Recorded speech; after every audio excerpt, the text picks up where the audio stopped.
What's up, guys? This is John Nelson, and you are listening to the Starting Block Podcast. Guys, this is a show for complete athletic development. Our mission is to give you the tools to win, whether you're the athlete, the parent, or the coach. If you are new to our show, first I want to welcome you. Thank you for joining us. I know the show is growing. I've been looking at the numbers, and we appreciate everybody that has started to support our movement here.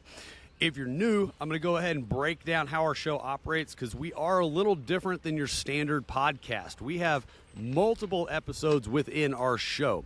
The first episode that you'll hear is a Q&A. That's where myself and my co-host, Chris Scarborough, what's up? Good early afternoon. I was about to say good early morning. Afternoon.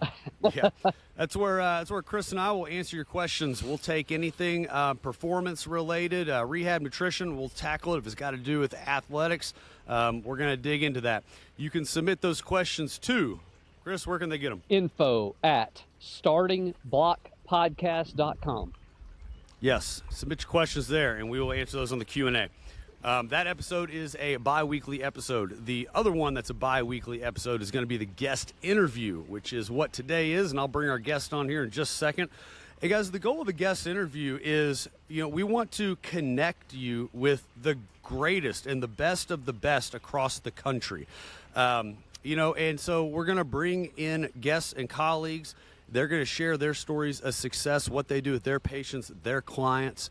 And, we hope that you get some valuable information out of that for your team, yourself, your family. And the final episode that you'll hear from us is our Friday Fire or Saturday Sermon. Just depends on when I get to it because, like I said, I do run an actual business. And as much as I'd like for this to be my full-time job, I have a business to run. So that's basically 10 to 20 minutes of me giving you guided wisdom or ranting, however you would like to take that. So that is how our show breaks down. We do have a fee, and that is the fee. Pay your dues. Pay your dues, guys. We do this show for free, and we ask that if you get valuable information from this, if you like the people we connect you with, if it's something that you're able to take and apply to your daily life with your team, your family, your coaches, we just ask you please subscribe and share the show. Just help support this movement. That's all we ask for. I feel like that's a very small fee to ask. And I know you guys are listening because I see the numbers. And so just please share that and bring us a friend. Just bring us one friend each time. Help us grow this. And so that's all we ask. Pay your dues. And I think that's all the housekeeping. I think we're good, right, Chris? I didn't miss anything, did I? Well, you got it all, John. Okay, cool. Well, then let's get right to it because today is going to be a good episode. You already know who is here because you can probably read the title. So, guys, today we have Dr. Jack Kruse joining the show. Hello, Doc. How are you today? Pretty good. How about you Dr. guys? Jack, thank you. Excellent. Doing great. I appreciate you joining the show.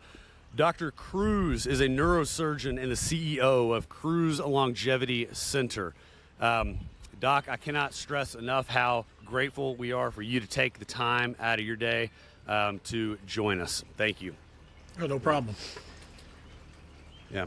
So we have a handful of questions that, we want to kind of get to, but for those of our listeners who don't follow you on social or don't follow your work, can you share with them a little bit about, what it is that you do?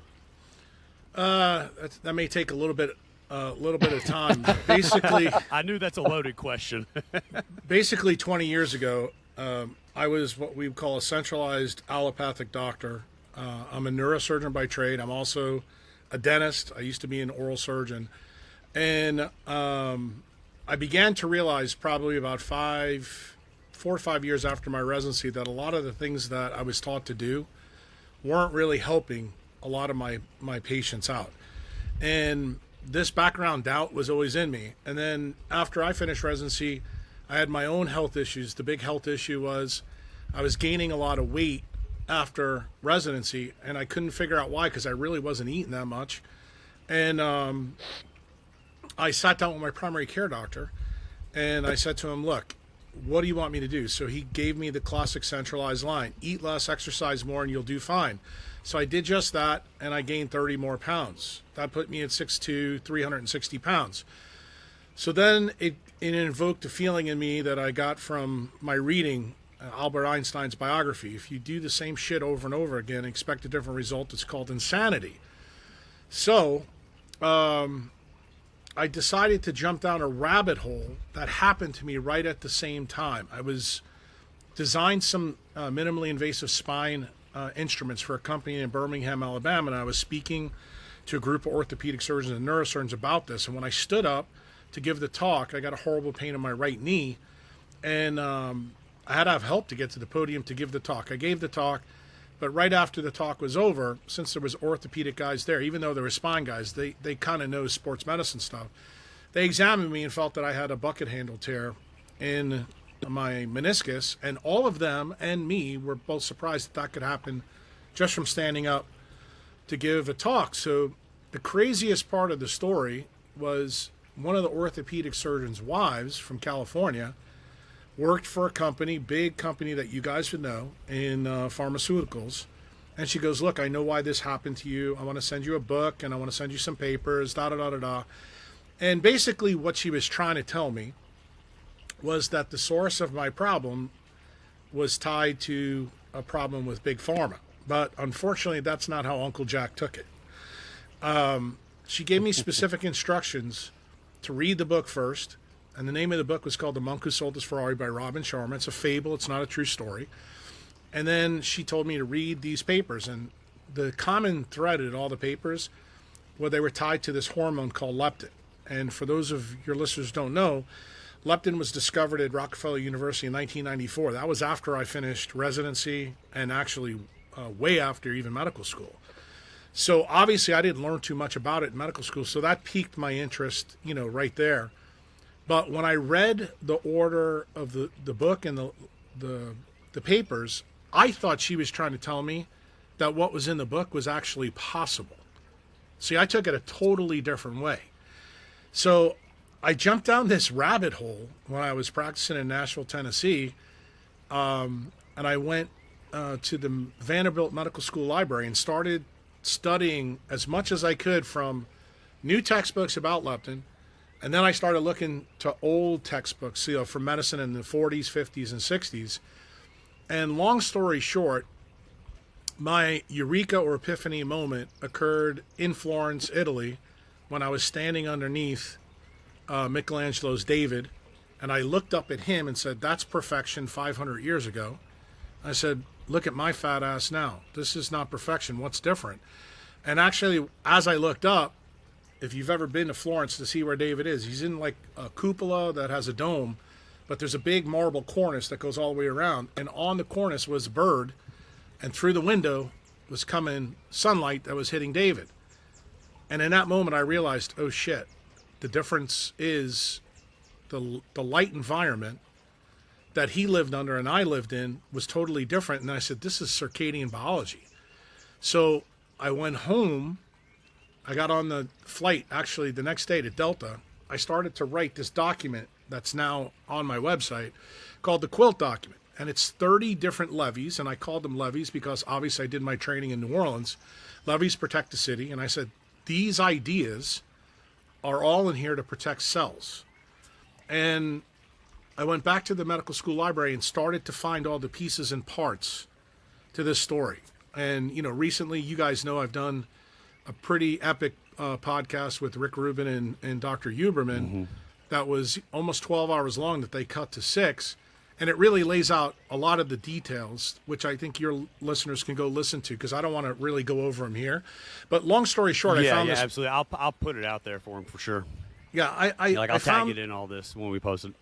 I found a pathway that starts in the eye and goes into deep into the brain called the leptin-melanocortin pathway. And this pathway, probably for you guys, the part of this pathway that you're going to want to talk about that we didn't talk about in the other podcast is this is the superhuman pathway. This is the pathway that the Sherpas use on the top of the Himalaya mountains to do the things that your guys in your gym could never do. Okay? And these little Sherpas, 120, 130, 140 pounds, I've been there to meet them. They're all tan. When they're at base camp where they normally live, they eat oatmeal, lentils, rice. But when they go up on the mountain, they eat nothing but pure saturated fat. They're all shredded. They're all tan.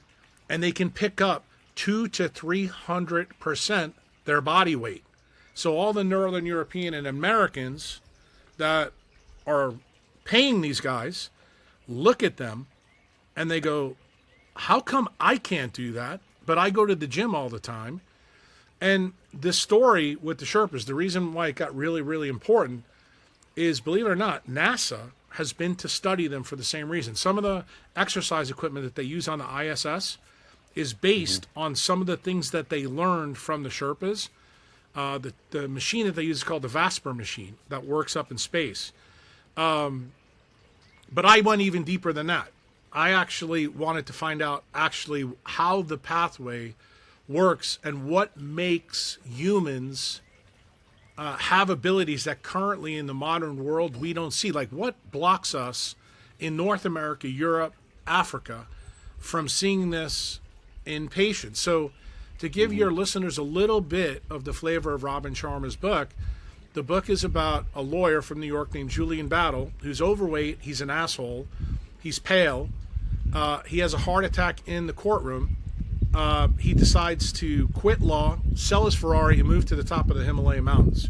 He comes back in 1 year, tan, 100 pounds less. He's a nice guy. He's not an asshole. Everybody likes him, and then he wants to go and become a Zen master and teach everybody what he learned. That's the TLDR of the story. So what did I do? I went and found the pathway that the book was really about, and then I went and found out that it crashed into things that DARPA was doing, that NASA was doing, SETI was doing, that some of the things that some of the best performance athletes around were doing at that time, but had no earthly idea why they were doing it. They were coming up with these crazy ideas, like, not to throw a guy under the bus, but I did it on Rick's podcast, and I might as well do it here. I'm a big fan of Wim Hof because he's gotten everybody into cold. But the problem is his breathing techniques are wrong. They break the Bohr and Haldane effect in the lung. But the thing is, it still works, and it really works for performance athletics.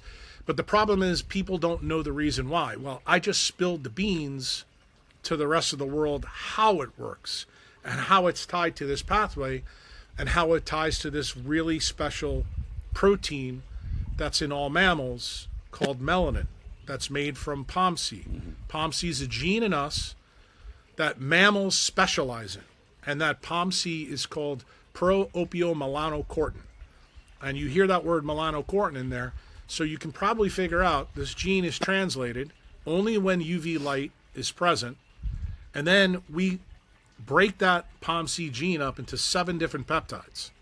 And those peptides have different effects, but basically each one of those effects is part of what allows the Sherpas to do the things they do.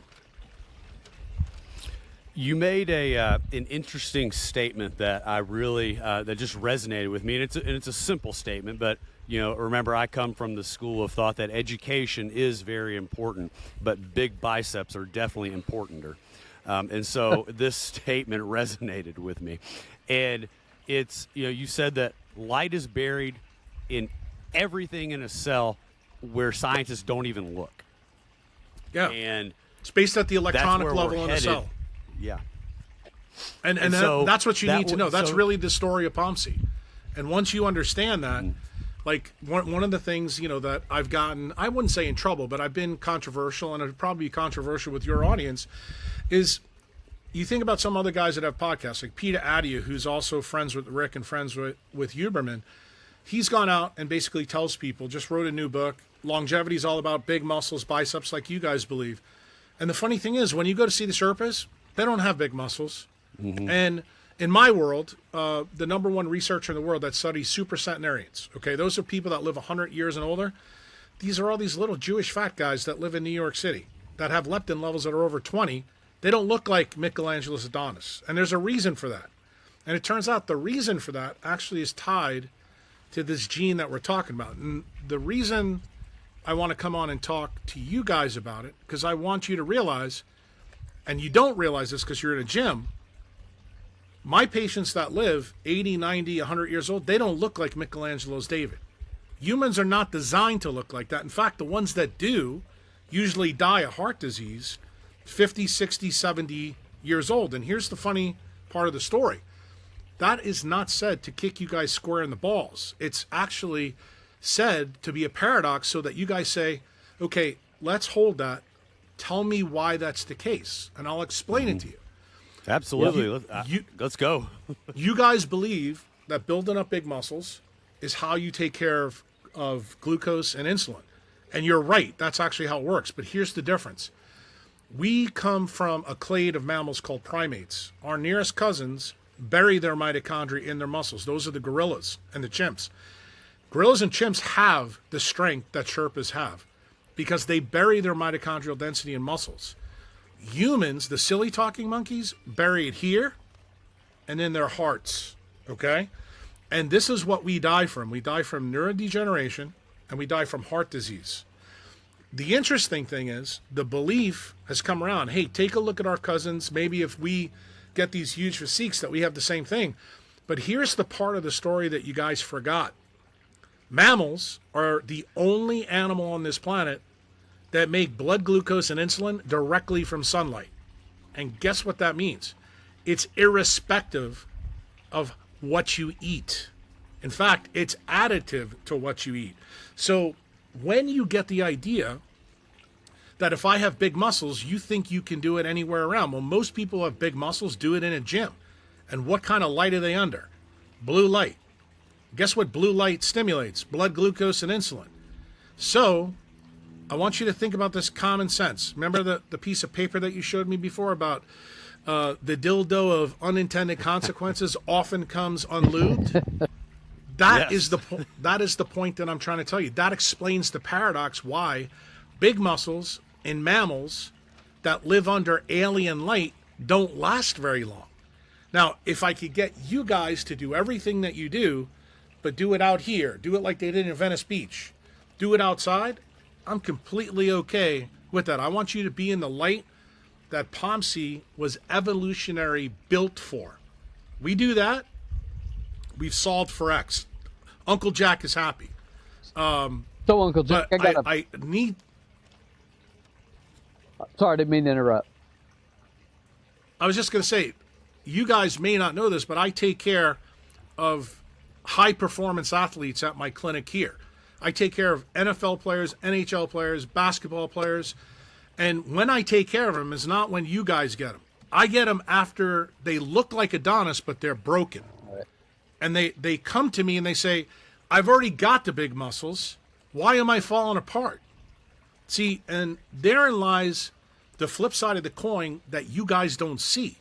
That's the side that I deal with. And that's what I was going to, was like exactly in that direction. Like, what was it about your environment that made you tear your meniscus? What was it about their environment that makes them break down like that? And then what is the answer?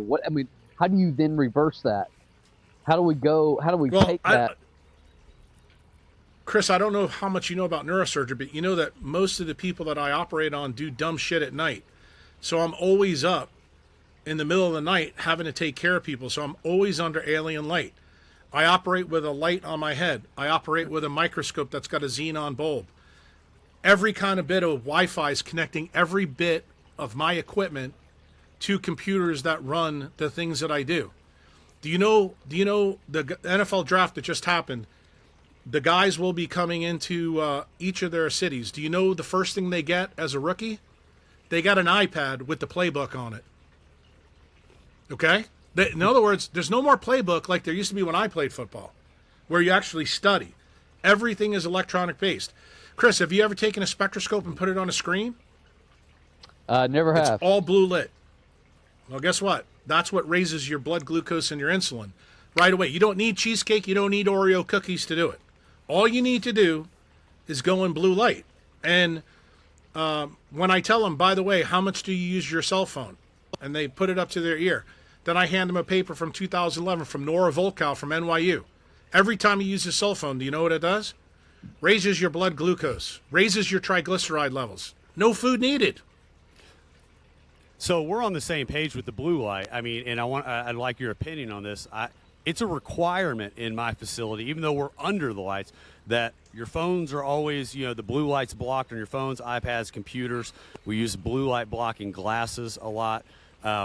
Do those types of changes, do they truly assist, or is it just a placebo for us? No, it's an assist, but what you need to do is tell the people that come to your gym to leave all their devices in their car and put them on airplane mode. They should not be in, because even when they're in the gym, they're emitting RF and microwaves, which, guess what?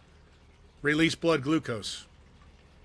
So, and insulin. So, and it does that through two of the peptides that are in the POMC gene, which is called ACTH, which you guys have heard of before. That makes cortisol, and cortisol is gluconeogenic. It makes blood glucose. The second one is called CLIP, and CLIP is an insulin secretagogue.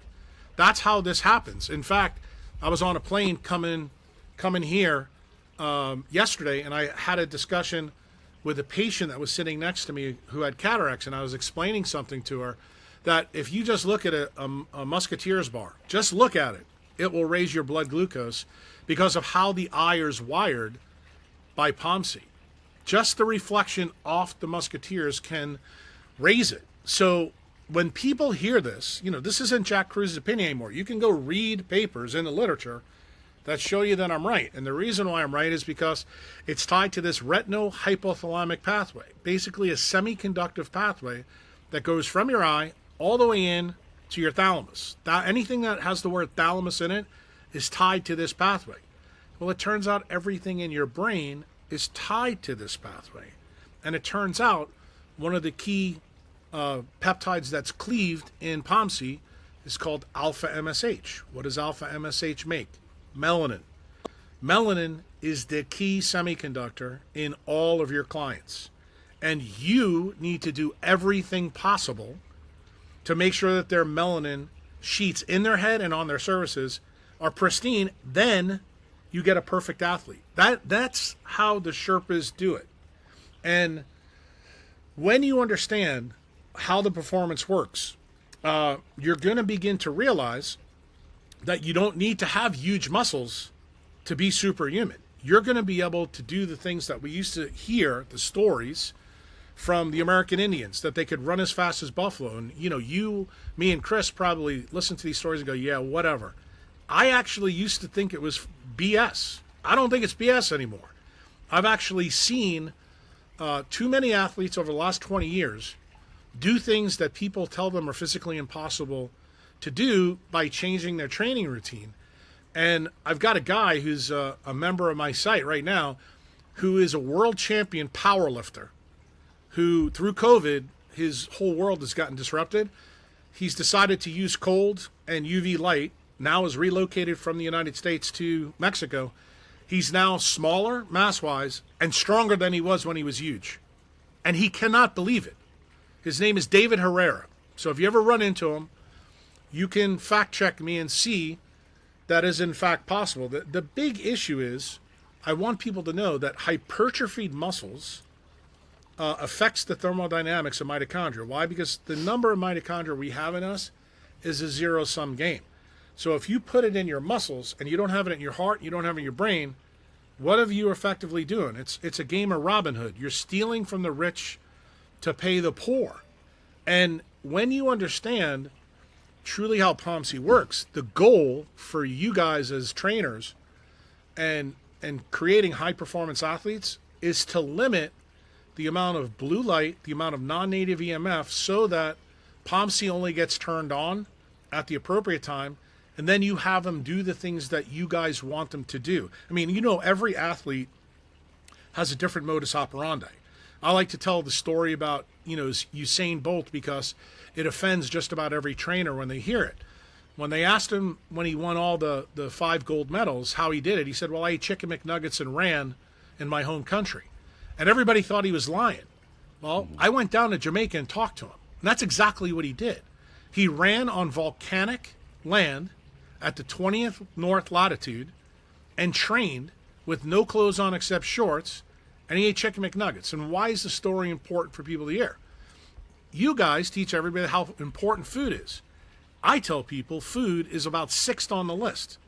Light and the engines are number 1 and number 2. And if you get those 2 right, you can eat shit on a shingle and still be a performance athlete, but that's not my message. That's not your message. I say it to you guys to be agent provocateur. I want to stir the mix up so that you get it, because I do think when you guys get your clients, I do want them to eat clean. I do want them to be wise. I want them to eat a diet where they're creating a bunch of H plus inside their matrix, because that's what makes them thermodynamically more efficient.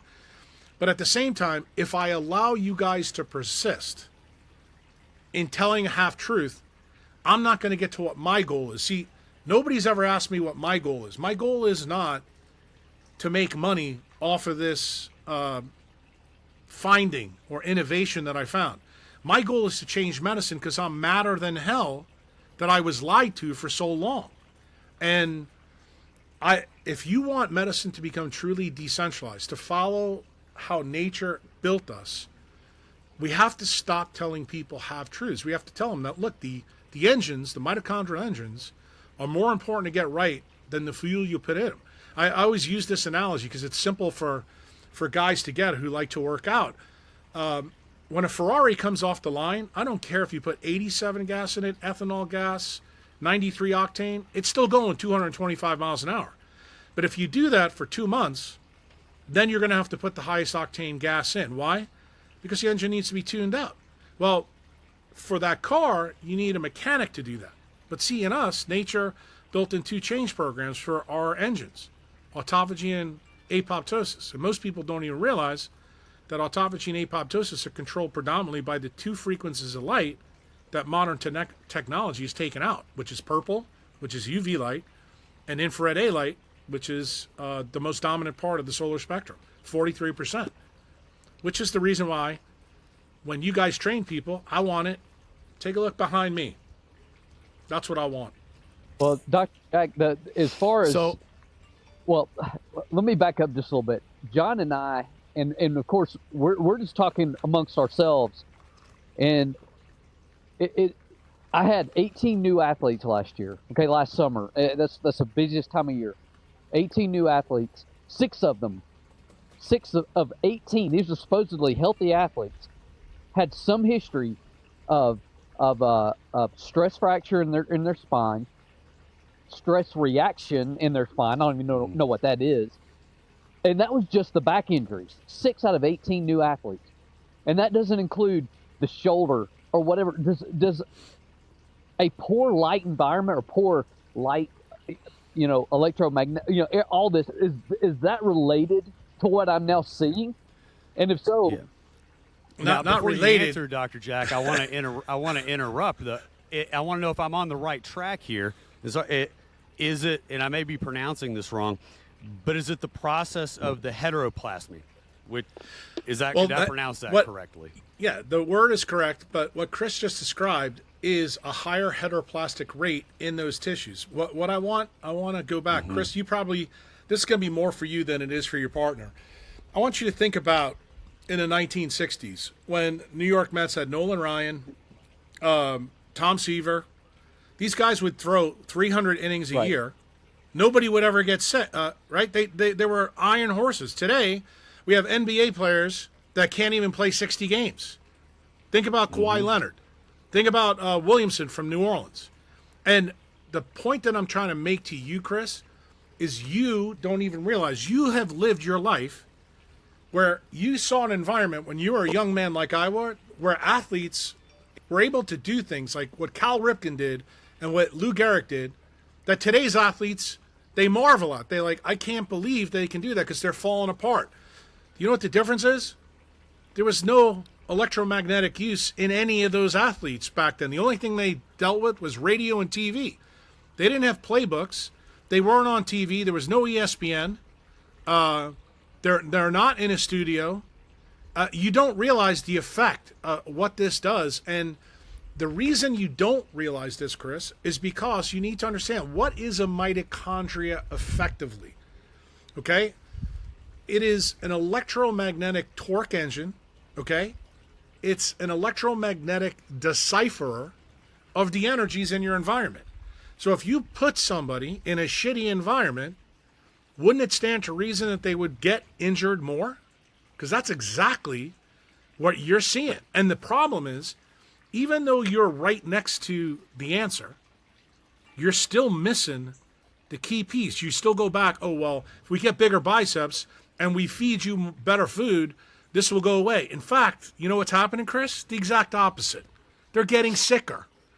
And not only that, their athletic performance goes to about 20 to 25 years old. This is so obvious in the NFL, where most players that come into the draft, one contract players. That's it. Very, very few people can play 10, 15 years. But guess what? In the 60s and 70s, these guys played 12. I mean, Bob Lilly, Bruce Matthews, Brett Favre, the latest one. But do I think that is ending quickly because of the way they do things? And, the one athlete that's kind of broken some of the rules that I hope you think about is Brady. And what does Brady do? He does a lot of crazy shit, but most of his crazy shit's done outside. Right.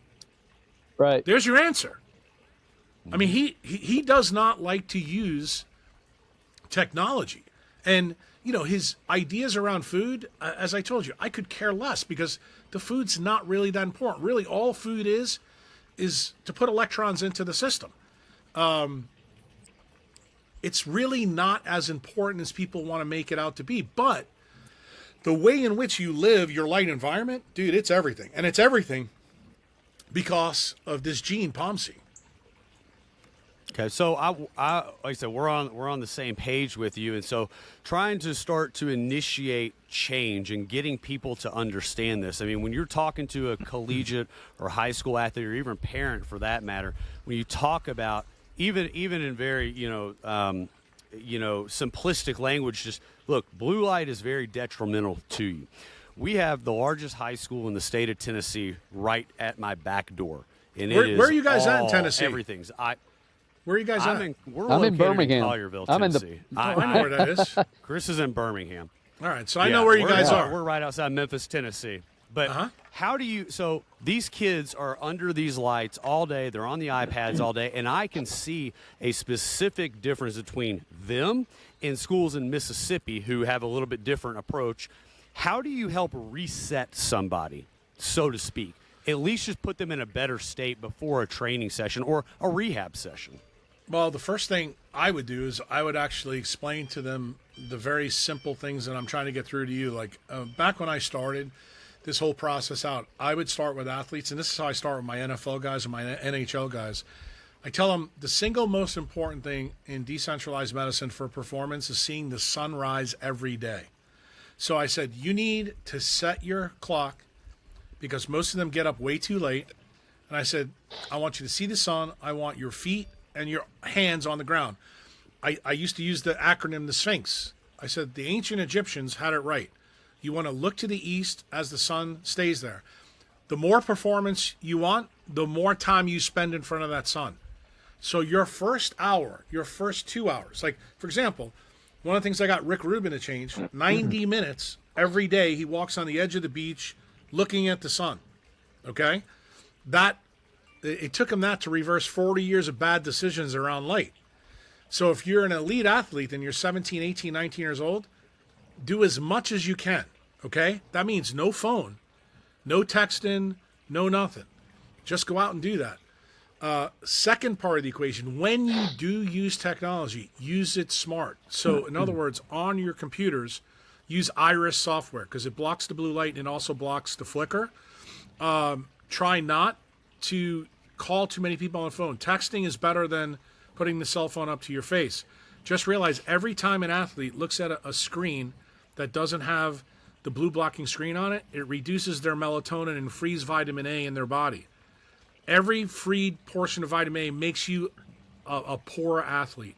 In other words, your athletic level, as vitamin A is liberated, goes like this. No matter what you do in the gym. No, I don't care what you get them to do. It will not work.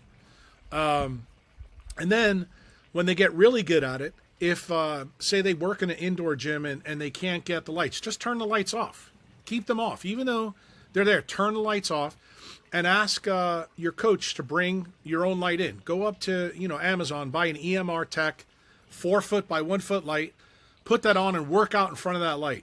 If you got to be inside, bring the red light with you. Why? Because just the glass in your gyms block all the UV and block 40 to 60% of the red. So if you can bring some of that infrared A in, you've helped. Why?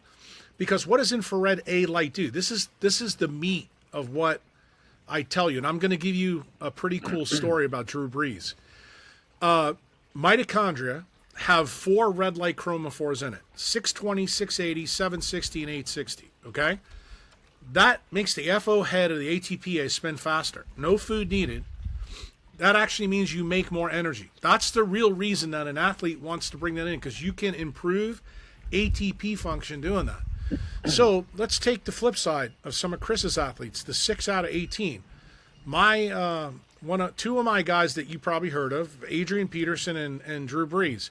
When Drew Brees tore his ligaments in his thumb, everybody said he was going to be out, 10, 12 weeks, So when the orthopedic surgeon went in and put the pin in to fix his problem, I told him, leave a little hole right here.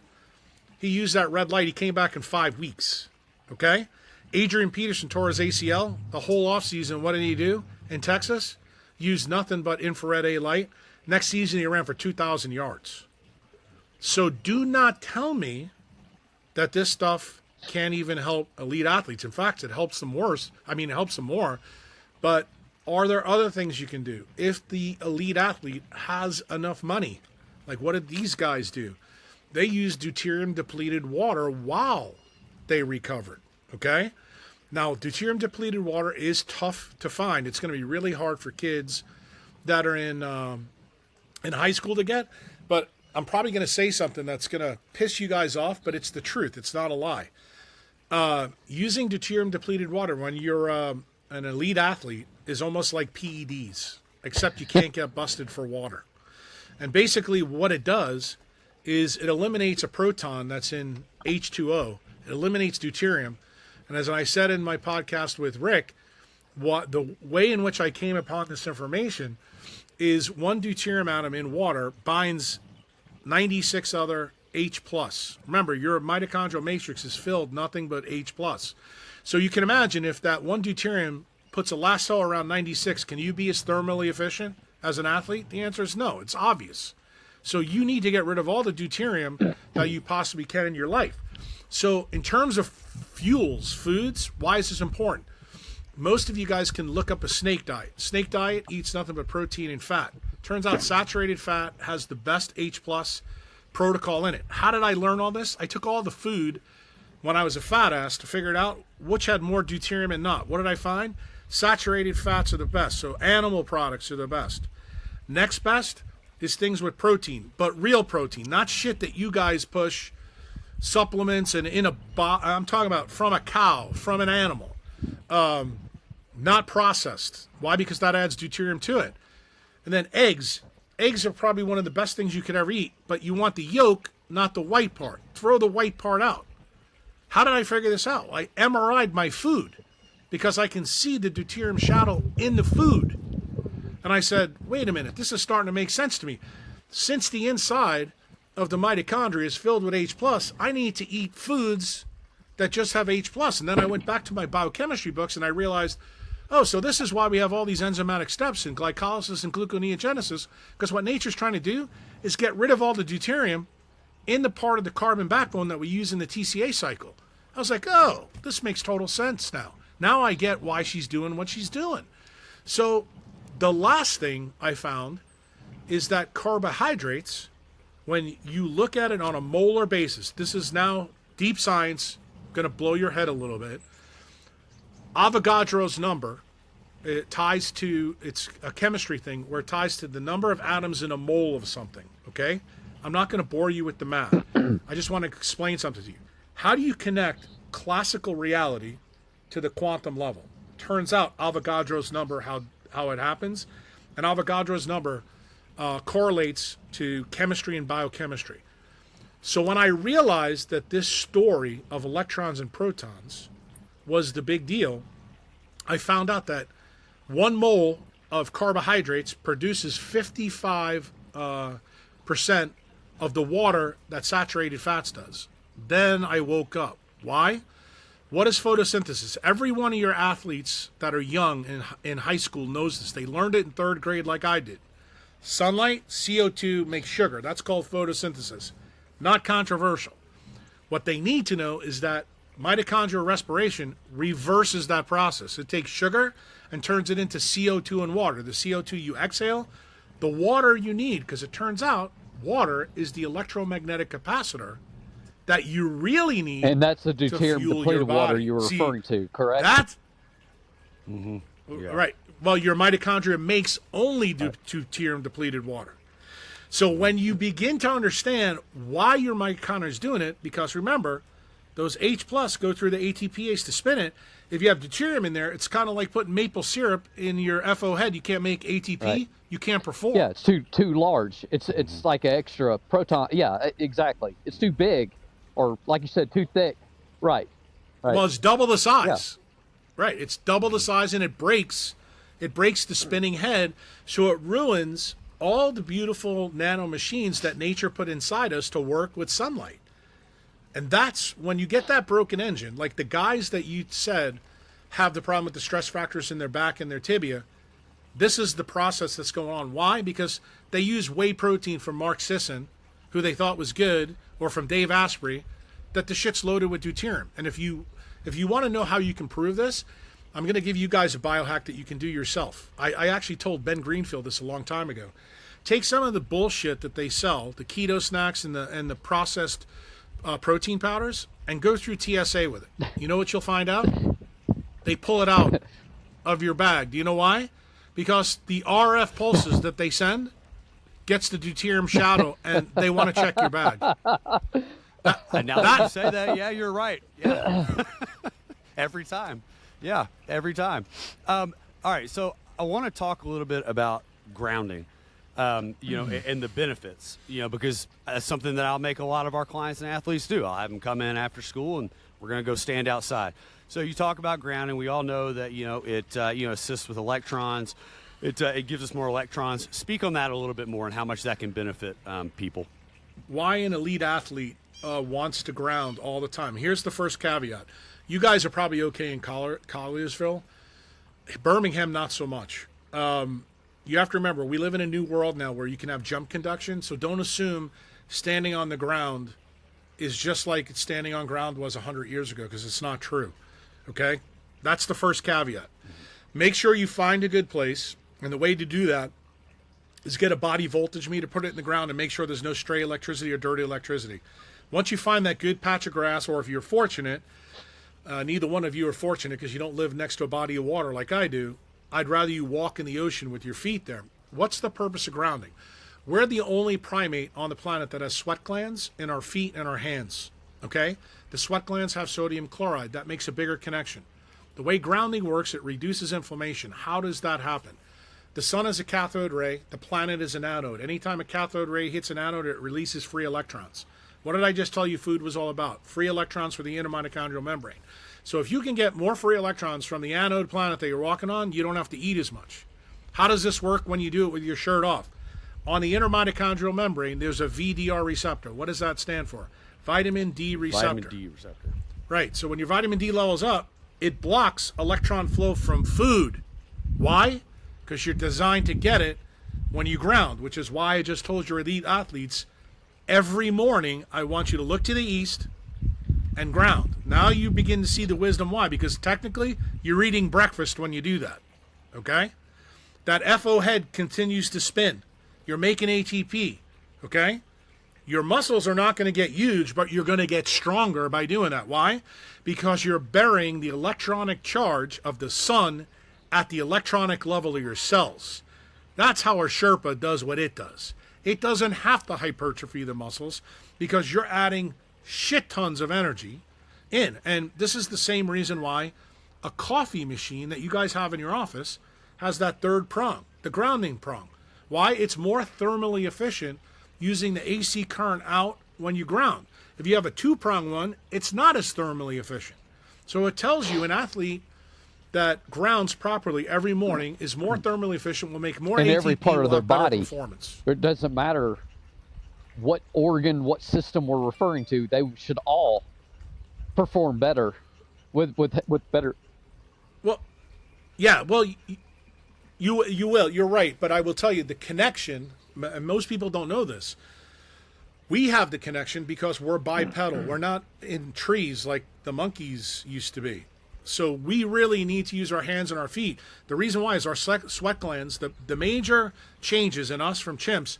Women have hypertrophy breasts. They're apical sweat glands. Most women are shocked to find out that their breasts are sweat glands. Well, the same thing is true on our feet and our hands. So that's the reason why we wear socks and gloves, because we sweat. But that actually has a purpose, so that we're making a better connection to the ground, so that we're getting those free electrons. And not only that, the other big effect that we haven't talked about, it's actually how you build your solar callus up better. Because the better connection you have in the morning means that when you do go out in the sun, that you're going to stimulate POMC everywhere else on your body. And when you stimulate POMC, you create melanin. Melanin absorbs all frequencies of electromagnetic radiation. So let's stop there for a minute. If your athletes in high school really like Instagram a lot, they need to be really, really tan the right way. Not the spray tans their girlfriends do. In fact, any guy who listens to this, if you're dating women who are spray tan on, never marry her. Ever. Run away. Run away. And same thing with the ladies. The guys that you guys train who spray tan themselves and shred before they do a show, run away. No bueno. You want the guys who do it naturally, because guess what? Then they're going to be optimized. Their sex steroid hormones will be optimized. They're going to be better partners. Their leptin melanocortin pathway are going to be Sherpa-like, and that's what you want. So it may be off topic, but not really. I mean, when you have somebody, you talk about getting tan. So that brings inevitably the question of people that are very sensitive to the sun. How do you work around that? Hold on, dude. With it. Do you know who you're talking to? Do you know who you're talking to? Take a good look. You look pretty tan from this video, man. But look, you see the freckles? I'm a white dude who has an H haplotype. My people come from the 59th latitude. So what am I teaching you? Inside of you, remember, I'm still a mammal. Even though my people left the East African Rift, went up and lost all my melanin, sucked it inside. Look, that's my African heritage right there. All the other stuff is where I'm trying to stimulate POMC in. You have the biophysical chemistry in you to build a solar callus. So I want to make sure you get this.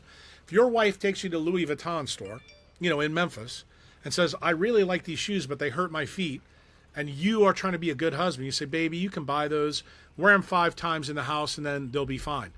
You just told her you can break the shoes in. What you guys need to realize, we have the same process in our skin. There's something called uracolic acid that's made from an aromatic amino acid called histidine. The problem is you need to know how to use it. And then I have a Patreon blog called Survivor Soup. Survivor Soup adds tons of carotenes and polyphenols from seafood that will eventually go in your skin. So just so people understand, this works in us. I know you guys know this, but I want to connect the dots. You know that pink flamingos get pink only after they eat shrimp, right? Only from the previous podcast I do you did, now. Dr. Yeah, Jack. sure, yeah. That's the only time I... All right. So guess what? That is true, and the same thing happens in you. And just to show you how powerful this is, in your eye, at the beginning of this retinal hypothalamic tract, you have something called the macula. Well, the full term that I learned in medical school is called macula lutea. What's the lutea stand for? Lutea is yellow in Latin. You know where that yellow pigment comes from? From the things that are in your diet. And you know why it's yellow? It's a complementary color of blue. The body's telling you, in central vision, it wants no blue light. So the reason I tell you this is each one of these kids that are all blue light toxic, because I promise you, all of them are, you need to get them to add these things back to their diet so they can overcome all the stuff they did from when their parents were stupid and bought them an iPhone and an iPad as a digital babysitter and basically gave Chris at least 6 out of 18 that probably did that. That's a bad problem. And the thing is, this is the reason why these kids are breaking down. It's the reason why the NBA players are falling apart. It's the reason why even weekend warriors get the injuries they happen. And I'm going to make this even crazier for you guys, since I now know that you work with a lot of high school kids.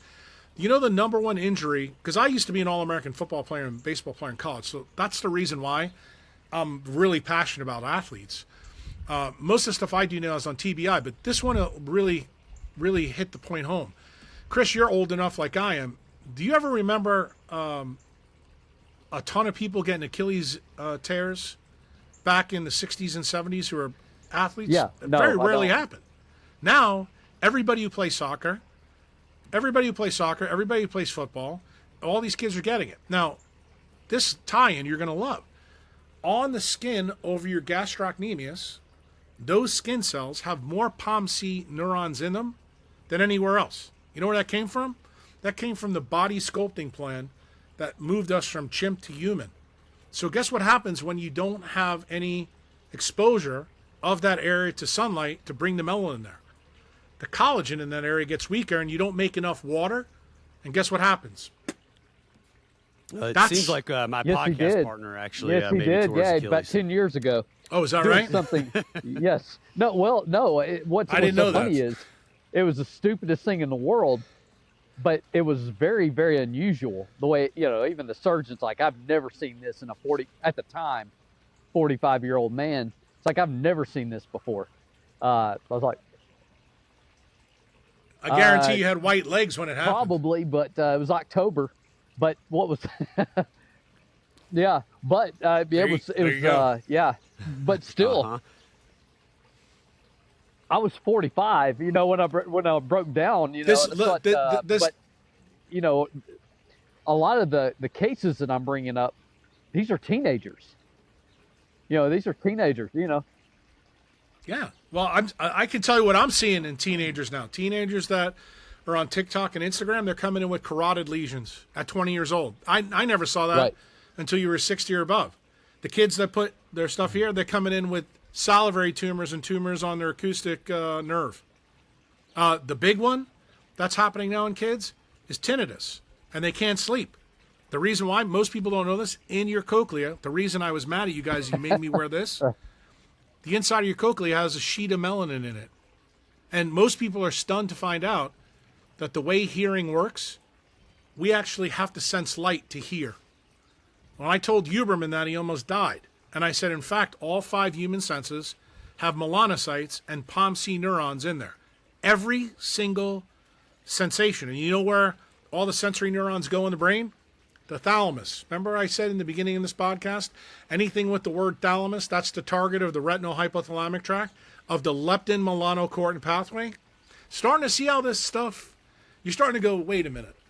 I think the take-home story from Uncle Jack is this melanin thing is the key to building strong performance athletes. And it is. Now, hold on, before you interrupt me. I got one more big thing for you that you're going to like.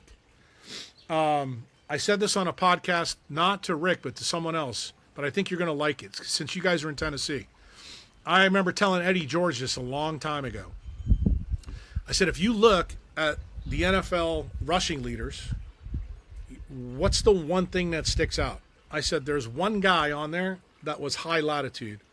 The top 10 are all guys that were born and raised below the 30th latitude. There's not been one running back in the NFL that's had the longevity to get the amount of yards they got. So let's start with guys closest to you. Walter Payton, Jackson State. Emmitt Smith, Pensacola. Derrick Henry, Yulee, Florida. You want to keep going? The only guy that stands out, John Riggins. And guess what? John Riggins wasn't good in the beginning of his career. He was good at the end of his career because you know what he used to do?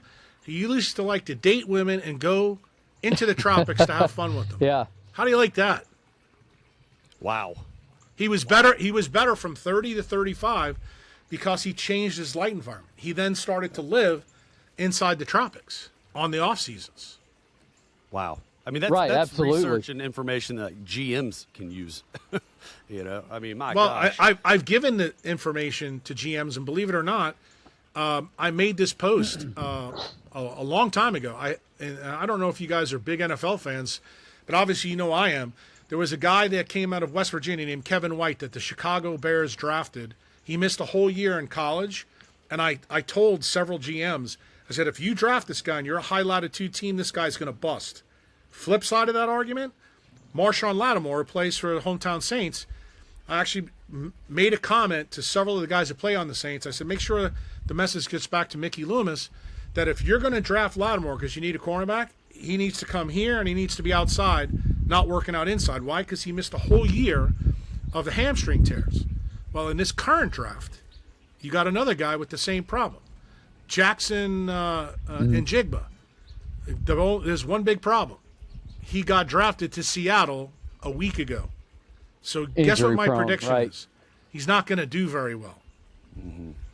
Yeah. Right. And watch what happens. So I'm making a prediction on your podcast that in 2 or 3 years, you can go, son of a bitch.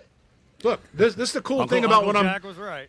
Well, this is the thing I'm trying to tell you, is that nature's laws are universal. They're not subject to randomized controlled clinical trials. The photoelectric effect and E equals MC squared are true here, Jupiter, the sun, Andromeda. That's what this stuff is all about. Fundamentally, when you get right down to it, when you want to be an elite athlete, this is a story of thermodynamics. And thermodynamics comes down to E equals MC squared. Energy and mass are the same thing, okay? The difference is the environment. That's what the C squared is. And that's the story of deuterium. Anytime deuterium is in there with that extra neutron and proton, no, you want H+. You want the proton by itself. That's what runs your hydrogen heat engine in your mitochondria. That is what you need to focus on, and it needs to run with those levers right back there, that big ball of gas in the sky. If your athletes get proper UV light, build their solar callus, have good melanin sheets on the outside and good melanin sheets on the inside, they're smart about their use of technology, I believe that you guys can create Sherpas in Birmingham and Sherpas in Collierville, you were referring to TBI just a minute ago. We had a gentleman, Rob Lucky, that was on our podcast, John, 2 months ago. And one of the things he told us that was fascinating to me, he said, whenever we see someone who has, say, an ACL tear or it could be an Achilles tear, whatever, and for some reason have difficulty recovering from them, or they become very susceptible to other injuries of other types. He said one thing we can almost guarantee is that they have some underlying undiagnosable from MRI. Didn't he say that, John? Like MRI is clear. He said, but one thing that we can go back to is that they have some they did not complete some sort of recovery process, and they have an old or a current concussion. Would you agree with that? Is that? Well, I would tell you that. No, I think that your Dr. Lucky guy needs to read a little bit of Doug Wallace's work, because you guys already said it. It tells you that the heteroplasm rate of that athlete's mitochondria is down. What does a healthy mitochondria do? And just so you know, when we talk about redox potential, we're talking about the difference between positive and negative in a cell. Health, ultimate health, where athletes want to be, is negative 400 millivolts in a cell. That defines cytochrome 1 to oxygen, okay? That's the wiring diagram on the intermitochondrial membrane. You can be an athlete, maybe not high performance, but a decent athlete between negative 200 and negative 400. But the best athletes in the world, they consistently stay up. So, for example, Tiger Woods, the last 10 years, has probably been right around 200. But Tiger Woods in 1997, he was a machine. Why? Because he was doing the things that were correct in his life at that time. The same thing is true. I told Rick Rubin this. I said, don't you find it amazing that some of the most creative artists in the world, they're always the most creative when they're younger? Why? Because their heteroplasmy rate is the best it's ever been. And the problem is they usually wind up killing themselves, like Michael Jackson, when they're towards the end of their life and they've taken all their vital force out of them. They don't realize that the vital force in them is made by melanin absorbing UV light and turning it into this electric charge that's buried at the bond levels of hydrogen inside of you. So realize what Dr. Lucky needs to realize. He needs to understand what he just described was heteroplasmy rate. He described quantum physics using his experience in words, but not really the science. I'm the guy that comes in and explains to you exactly why this is happening. Because he's right. Once an athlete is injured, okay, their redox potential drops. If they don't do the things to go back to where they were before, they become injury prone. That's exactly the point that I try to make to you, Chris, about what's happening to the NBA athletes now, where they're saying, oh, well, we should only play 60 games a year instead of 80. You need to have a deep bench. Or, for example, the thing that drives me crazy as a former baseball player, I cannot believe that I just went to my first Major League Baseball game in probably 20 years in St. Louis about 2 weeks ago. There was like 19 pitchers in the game. I'm like, are you kidding me? I mean, this makes no sense at all, but it turns out these guys keep getting Tommy John injuries. They keep having all this problem because they can only throw a certain amount of pitches because they don't have the redox to do it. Tom Seaver could pitch 2 double headers and strike out I don't know how many people. Same thing with Nolan Ryan. And it's not because they're genetically better. It's because they were thermodynamically better because they grew up in an environment that was completely different than today's athlete. So as us as coaches, what can we do to try to avoid that injury side of it? I told you. You need to teach the kids. Assess somebody? How can we assess somebody coming in? MRI. That's how I do it. Okay. I mean, with my professional athletes, I do a big workup on them. But if you guys read my old site, jackkruse.com, I have 2 redox blogs. One of them is Redox 1, but the second one you'll be interested in is Redox 2. And part 2 of the Rick Rubin podcast dropped today, so I don't know if you guys listened to it. But in there, one of my patients, his name's Dick Rand, he has a very interesting story that I want to share with you guys because I think it's really apropos for what you guys are doing. So Dick Rand came to see me, and he'd never had any hip problems. He's an older guy. His goal is to live to 100 years old. So he came to me, and he had a 2-month history of having horrible right-sided hip pain. And I did his workup, and because I had seen him the year before, did all his lab work, but he was scheduled to have a brain MRI, an MRI of his body and his hip. And after examining him, I said, Dick Rand, will you allow me to cancel the MRI of your body and your hip? Because I think I know where the problem is. It's in your brain in the basal ganglia on the opposite side. I said, I think you're missing melanin there. And he looked at me, and here's where the story gets interesting. He went to see 2 orthopedic surgeons in Los Angeles, one of which has an affiliation with 4 professional sports teams. Both the orthopedic surgeons told him he needed a hip replacement. Come to see me when you're ready to have it done. Dick Rand asked one of the ortho guys, well, how would red light help this? I don't know what you're talking about. Now remember, the 4 teams that this guy works for, each one of them have a red light program for the athletes. Okay? So Dick Rand never gets told this. So long story short, he comes to the hospital. I do an MRI on his brain, and don't you think I find a lesion in his basal ganglion where he's got a melanin problem. And I said, that is the cause of the problem. I said, you don't need a hip replacement. We need to fix this part of your RPE. And he said to me, he goes, Jack, how did you know that the problem was going to be there? I said, it was pretty simple. When I looked in your eye, I looked at your retina, and I saw that you had a new machine gun lesion on this part of your retina. I said, blue light bends the second most in the eye. That's exactly where blue light's been hitting it, damaged it, and what happened? It decreased the amount of melanin in your brain. How did all this work? This is for both of you guys to hear. What haven't I told you? Blood glucose and insulin through blue light actually decrease your melanin sheets inside your skull. So would you believe that musculoskeletal injury, there's papers out there that are in my blogs that you guys can read that show that osteoarthritis is related to a decreased amount of melanin, not only in the brain, but also in the somites that connect to that part of your body. Because you guys know when you have like a pain in your butt that goes down your leg, it could be L5-S1 or 4-5. Neurosurgeons know what that dermatome is. I'm telling you that I figured out by looking in your eye where that pathway leads, the somite that it's going to hit, and where to look in your body. And it turned out for him, where this hip problem was, he had no problems in the peripheral nerve at all when I examined him. But I saw this problem, and it was different than it was last year. And I've been on this guy's case because he lives in Southern California, and he has a Verizon tower on one of his buildings. I said, dude, you need to get out of here, because I think now the story's changed. So when he saw his MRI and saw it light up like a Christmas tree, and I knew to look there, it's not because I'm smarter than anybody. What am I trying to tell you? I'm trying to tell you that this POMC, this melanin thing, this Sherpa thing, it's a big deal. And just because the guy's an older guy in his 70s, I don't want to see him get a hip replacement. I mean, if this is a 17 or 18-year-old kid, what happens if he starts having ACL tears or Achilles tears and nobody ever looks in his eyes?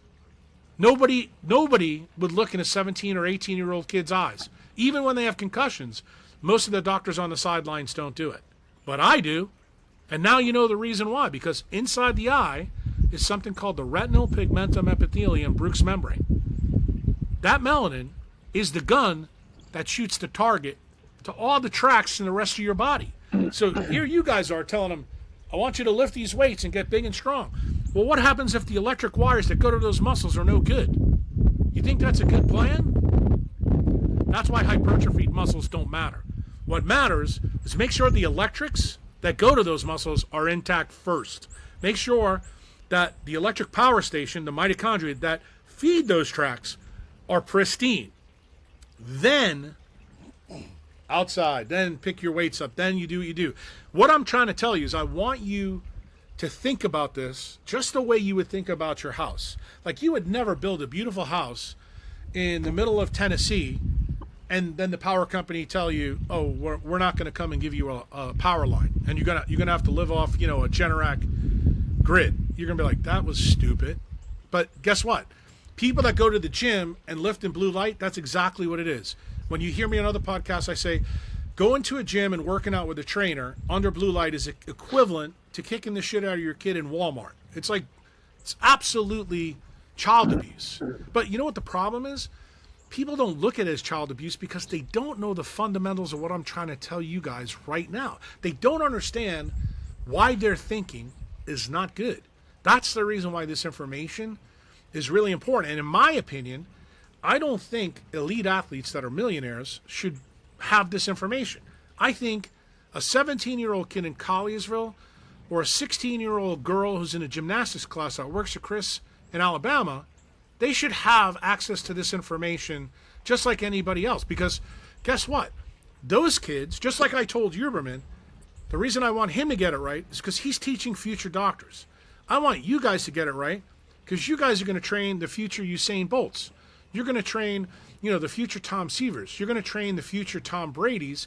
And if you get these kids doing it right, like if you let these kids listen to this podcast, if they want to be great, they're going to make like the Sphinx. They're going to eat like a great white shark. They're not going to call their girlfriend on Instagram and do stupid TikToks all day.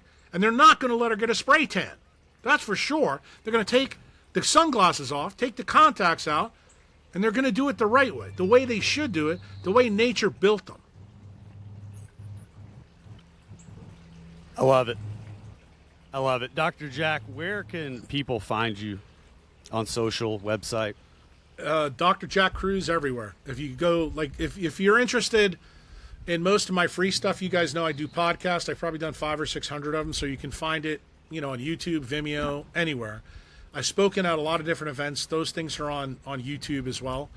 If you want to see stuff on Facebook, every day on Facebook I put one provocative thing a day. So you can go to Dr. Jack Kruse on my Facebook page. Instagram, same thing. Twitter, same thing. I've written a book called The Epipaleo RX about 2013. You can read that there. If you really want to learn the quantum physics that I teach people, that's where you go to Patreon. Patreon.com/Dr. Jack Kruse again. And then if you really want to be a stud, then you can become a member of my website. My website is info@cruiseatdestin.com. I have different tiers, but if you want to do one-on-one with me or just ask me questions, I do a Q&A every month for my members. Usually it lasts anywhere from 3 to 6 hours, depending on how good their or bad their questions are. And then if you want me one-on-one, kind of like I told you before, I'm expensive. I'm not going to lie. you can hire me to be your doc. If you just want to do consultations, I can do consultations, but I only do them for my members. I don't do them for the lay public, because I'll be honest with you, if I opened it up to lay public, I'd be busy all day. And to be honest with you, I don't really want to be on the internet. I'd rather be behind me. Absolutely. Well, this, guys, if you don't share this show, then I don't know what to tell you, because there was so much valuable information in here. And so, guys, we appreciate you listening. Please share the show. Please subscribe. Thank you, Dr. Jack, thank you so much for coming on today. Yes. I am looking forward to the day that we are able to do part 2. Okay, no problem. Anytime, guys. Appreciate your time so much. Thank you. Take care. That's the show, guys.